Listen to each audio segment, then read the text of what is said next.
So, hi everyone, welcome to the Learning Curve lesson number 21. Wow, every day is filled with incredible learning, and in this kind of work you never can predict what a day will be like actually. You wake up and you think you know what you're going to be doing, but it maybe changes a lot. And sometimes changes in a really good, beautiful way, like it did for us today. We were able to help rescue 4 mares out of New Holland. So we're really happy about that, and we're really grateful for the collaboration with Stacy Golub at Connecticut Draft Horse Rescue, because doing this work together is what's going to make us all do this all better.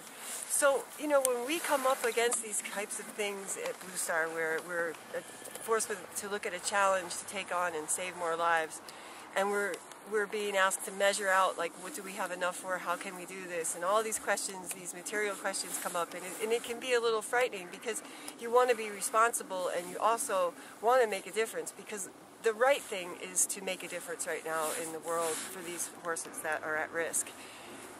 People can say whatever they like about slaughter. Everyone knows the animals are suffering, so let's just put that aside and think about new ways of doing things for these horses, you know, humanely treating them and giving them what they deserve. They've given us so much. So that's what that's what we pray for in the morning. It's the courage to do the right thing. And it always ends up that we end up trying to do our best for these horses, even if it does stretch us a bit. So what we normally do is we go out to our very sacred spot we have here on the farm, to the Peace Pole. So I thought, because we're all in this learning curve together, we'd take all of you out there with us in a little journey, and we'll go see the Peace Pole and speak a little words from Chief Arvol. And you guys may have all realized by now that we have a big native influence in how we operate with Blue Star. When Christina and I first founded Blue Star, we wanted the native peoples to be informing us at all opportunities, because we understand the deep connection these elders that we communicate with have, and we know that listening to their advice and their counsel on how to be in the world right now with the earth and the animals is helpful to us. So we've always asked them to consult us in these times, and so we're going to go out to the Peace Pole that Arvol had dug, put there in that particular sacred spot where the nipmucks once sat and fished and had their families, and we're going to ask, you know, send a prayer out of thanks that we were able to do this for these horses, and to pray for all the other living beings in the world right now that need compassion and love. So welcome, let's go out there and we'll catch up out there. So I've always thought about bringing all the fans along on a little ride out to what the back of our farm looks like, because so many people really only know the rescue online, and they don't know really what we have here. We do have access to lots of land. We probably use about 6 acres of it regularly, but we have access to all 129 acres here, and we have roads that go through it and around it, and it's quite a beautiful piece of farmland. It's been an old farm. This is a heritage farm here in Massachusetts, which means it's a historical piece of property. And we love it here. It has wetlands on it. It has a natural pond that's been on it for a couple hundred years. It also has the Swift and Ware rivers that run alongside it and then join up to meet with the Quabog, which is where we're headed right now. We have a little piece of land out here that we can grow food on, and this year we have a very big surprise for all of you herd members out there that are supporting. We'll be growing food this year, and thanks to Anna Burke, who'll be joining us after she graduates from college this year, we'll be getting into food production and flour production with our horses, and make this farm even more dynamic and beautiful. So we have Rocky and Kelly driving with us today. Rocky's on the right, Kel's on the left.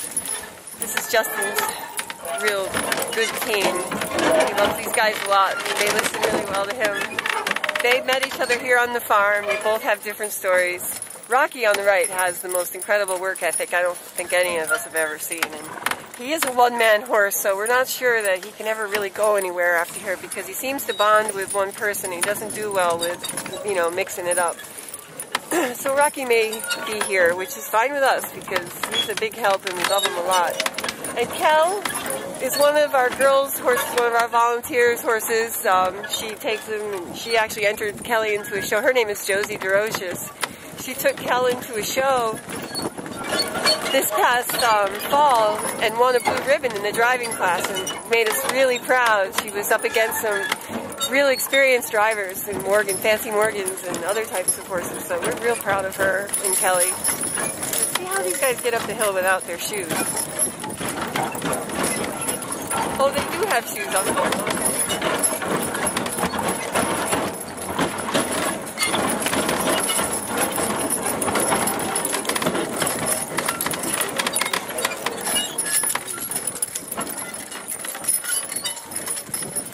Once you get out here on the farmland, it's peaceful and quiet, and it's pretty hard to tell that we live on such a busy road. We live on a major route throughway, so there's lots of traffic going by, which is good. We love having that kind of exposure, but then we get to come back here and feel that simple, quiet pleasure of being on a real farm, and we really love it a lot. The seasons are really beautiful back here. A lot of our beautiful shots that you see on Facebook and on our site come from pictures taken out here. The seasons each have really, really distinct personalities and color. Here on the left we have our permaculture garden. You can see the spiral outlines with the snow for where the beds are. And there's our big white pine, which we call the Belgian tree because that's where the Belgians all sit in the shade when we were doing farm work out here.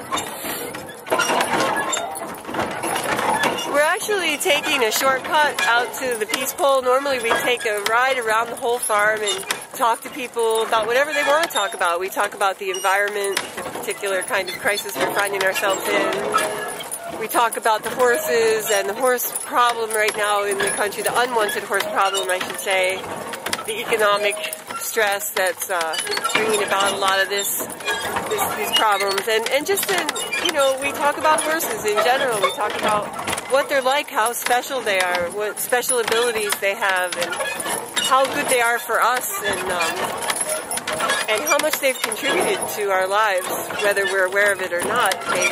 They've given us everything we have, pretty much, foundation-wise. They've helped us build our civilization throughout the Western world. They've been alongside us right up until 100 years ago. And we believe at that time, a very important bond began to be broken.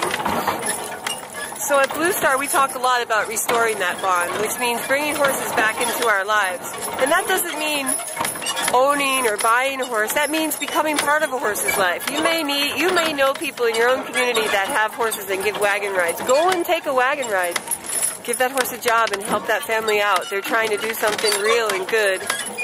And most of the farms that I know that drive driving horses have rescued their driving horses. In the same way that we go about doing it in the rescues, they go to auctions and they try to find good horses. And they try to help people that have horses, and they do their best too, and they never get any credit for it. So I really want to say thank you to all those working horse farms out there that never get the credit that they deserve, really, for all the care that they give. And in fact, a lot of our donors, our big donors, are people that have a lot of horses of their own to take care of. So restoring the bond. The native people that I've known in my life know a lot about that bond with nature, with animals, that it's a privilege, it's a sacred, holy type of relationship. In other words, we can grow from it spiritually and it can help us to be better. So we believe by taking care of our horses and looking for creative solutions to their well-being and their caretaking, we're becoming part of a new way of being on the earth that will help the earth live on. And we all need to be thinking seriously now about how we're going to live sustainably on this planet Earth that we love so much, that all things come from. Horses are here alongside us. We brought them alongside us. We've bred them to be alongside us. They want to be alongside us. It's important that we take our responsibility to them really seriously as a community, as a country. We can't just leave them out into the terrible risk that they're in right now for just such blatant, mistreatment. I've never met a horse that I didn't fall in love with, despite their personalities or whatever quirks or issues they've had.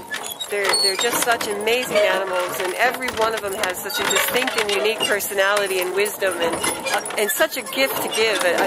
Just like us, their own unique, authentic, personal gift that they give. And they all deserve our love and care and compassion, no matter what age or use or treat or personality. They all need us to take better care. So, here we are pulling in to the peace pole. So, thanks Justin for the good ride. Good job, Kellen and Rock. Alright, so we're going to go this way here and turn around here and look at this incredible little view that we have. Let's walk up and talk about it for a minute. Finally, winter is behaving like winter, and we have some snow. But this is our very, very special spot we have on the farm where the two rivers join. This is a spectacular spot any time of year. On the right here we have the Swift River, which is running into this big piece here, which down straight ahead will later turn into the Quabog River. And on the left-hand side, we have the Ware River that's running into what will later become the Quabog, which will later become the Chicopee, and then will run into the Connecticut River. So Arvol Looking Horse, when he visited this past summer and prayed for our horses, and Arvol again is the chief of the Dakota peoples. Well, he's the keeper of the pipe, the 19th generation keeper of the white buffalo pipe of peace. And so he had a peace pole planted here on June 21st, which is the day that he celebrates World Peace and Prayer Day. In the past, I worked with Arvol, with my partner Harvey Arden, and we were able to produce a book with him called White Buffalo Teachings. And in the book, Arvol expresses his feelings about their prophecies, his people's prophecies in the times that we're in, and how important it is that we pay attention to nature, especially. So I thought while we're here at the Peace Pole, just in honor of Arvol and all his work in the world, and his family, and then, you know, also to honor all of us that are on these front lines trying to help these horses, I just thought come out here and just say thanks, you know, to the Creator for all the good things in our lives, and to all of you. And I thought I'd share a couple words of Arvol's with you.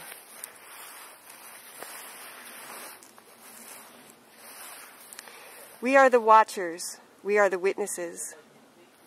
We see what has gone before. We see what happens now at this dangerous moment in human history. We see what's going to happen, what will surely happen unless we come together, we, the peoples of all nations, to restore peace, harmony, and balance to our earth, our Mother Earth. I honor your sacredness, your humaneness. I ask you to honor mine. It's good that we meet at this crucial time, this sacred time, this crossroads in human Earth's, Mother Earth's history.